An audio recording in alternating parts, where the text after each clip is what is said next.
So hello student, welcome to back my channel math by Veer. 6 और 7 को पेट का exam हुआ, जिसमें से हमने काफ़ी एनालिसिस करा दिया है। अब 6 तारीख की फर्स्ट शिफ्ट का क्वेश्चन का एनालिसिस कराते हैं, मैथ क्वेश्चन का। जल्दी जल्दी क्वेश्चन का एनालिसिस करेंगे। पहला क्वेश्चन है, यदि एक्स और वाई से अभाज्य हैं तो उनका एलसीएम क्या होगा। अगर एक्स और वाई से अभाज्य है, जैसे मैंने कहा एक अभाज्य है 13 और एक अभाज्य है 15, ये सब अभाज्य है। इनमें से कोई एक क्या होना चाहिए, अभाज्य होना चाहिए। इसमें से 13 अभाज्य है। अब इनका जो एलसीएम होगा वो एक्स और वाई ही होगा। कितना होगा, एक्स और वाई। ये अभाज्य नहीं है, केवल ये अभाज्य है। इसी को क्या कहते हैं, सहअभाज्य। ठीक है, तो यहाँ पे ऑप्शन क्या होगा, D number, option D number. Next question करते हैं। नेक्स्ट क्वेश्चन है, कह रहा सबसे बड़ी 3 अंकों की संख्या और सबसे छोटी 2 अंकों की संख्या के बीच का अंतर क्या है। सबसे बड़ी 3 अंकों की संख्या क्या होगी, 999, और सबसे छोटी 2 अंकों की संख्या क्या होगी, 10। ठीक, इनका अंतर क्या होगा, 989। 989 कहाँ पे है, 989, सी नंबर आंसर। ठीक है, नेक्स्ट क्वेश्चन करते हैं।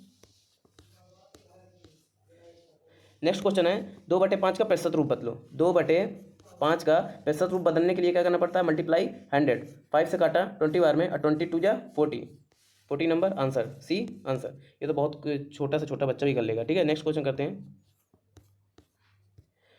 नेक्स्ट क्वेश्चन है, 2994 डिवाइड 14.5 इज इक्वल टू 172।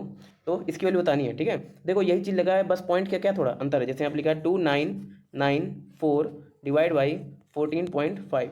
ठीक, वैल्यू किसकी निकालनी है, 29.94 डिवाइड बाई 1.45।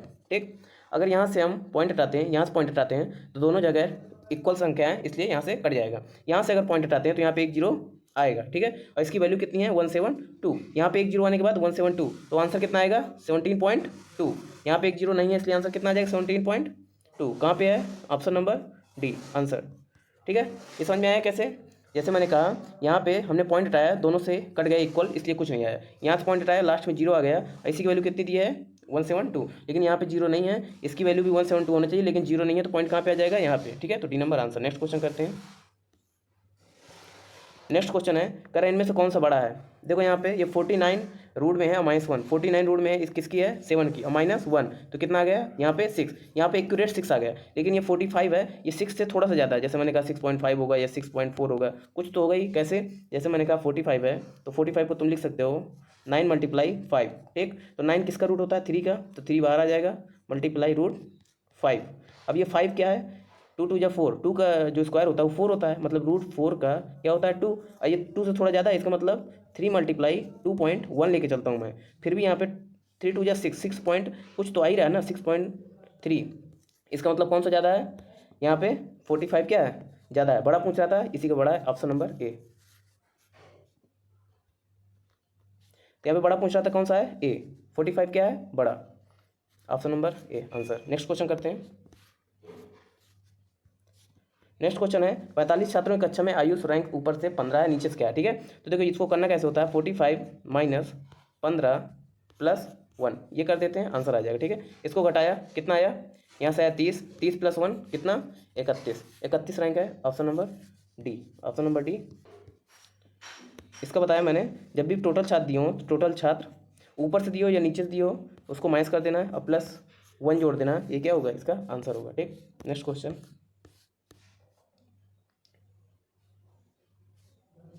नेक्स्ट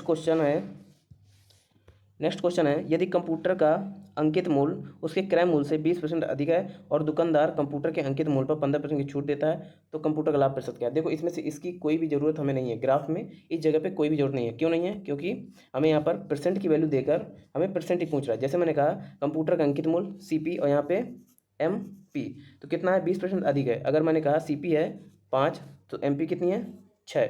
मैंने इसको 0 0 मान लूँ ताकि सॉल्व करने में ईजी पड़े।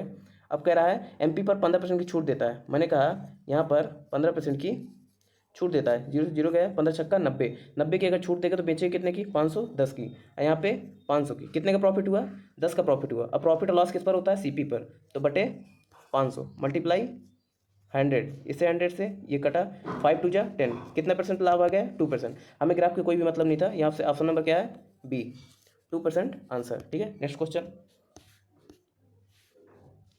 नेक्स्ट क्वेश्चन कह रहा है, डाइनिंग टेबल और रैक बुक के अंकित मूल्य का औसत ज्ञात कीजिए। ठीक है, डाइनिंग टेबल और रैक बुक रैक पूछ रहा है। ठीक, तो क्वेश्चन है,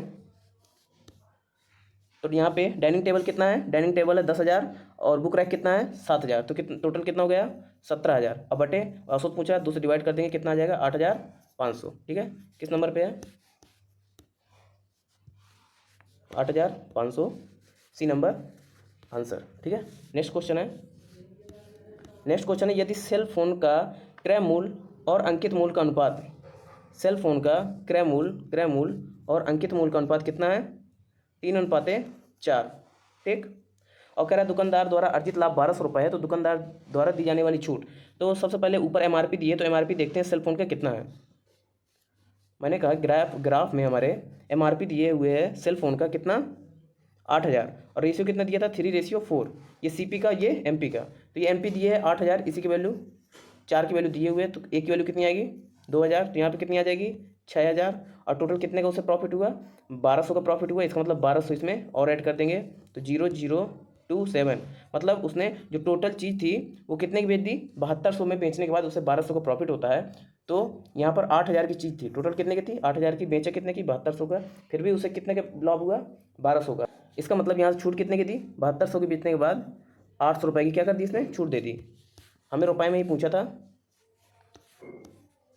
तो यहाँ पे ऑप्शन नंबर ए कितने रुपए की 800 रुपये की हमें छूट दी। क्यों, क्योंकि 7,200 रुपये की उसने बेच दी और टोटल थी कितने की 8,000 रुपये की वस्तु थी। ठीक है, नेक्स्ट क्वेश्चन कह रहा है डाइनिंग टेबल का विक्रय मूल्य और अंकित मूल्य 4:5 है। डाइनिंग टेबल हमने ऊपर देखा था कितने था, डाइनिंग टेबल का जो विक्रय मूल्य था वो था 10,000 रुपये, क्या था 10,000 रुपये, विक्रय मूल्य नहीं एमआरपी, क्या थी एमआरपी, और यहाँ पे एमआरपी कितनी है 5, तो 5 की वैल्यू 10,000, तो एक की वैल्यू 2,000, तो यहाँ पे विक्रय मूल्य कितना हो जाएगा 4 दूनी 8, 8,000, विक्रय मूल्य कितना हो गया 8,000, सेलिंग प्राइस 8,000। कह रहा है 25% का लाभ मिलता है, 25% का लाभ मिलता है मतलब सेलिंग प्राइस है, 25% का मतलब 4 की चीज़ 5 में, 4 की चीज़ 5 में, तो सेलिंग प्राइस कितना है 5, और 5 की वैल्यू कितनी दी है यहाँ पे 8,000, हमें किसकी वैल्यू चाहिए 4,000 की। ठीक है, 4 की वैल्यू चाहिए, 5 से काटा 1,600, और 1,600 का मल्टीप्लाई 4 में 6,400, ऑप्शन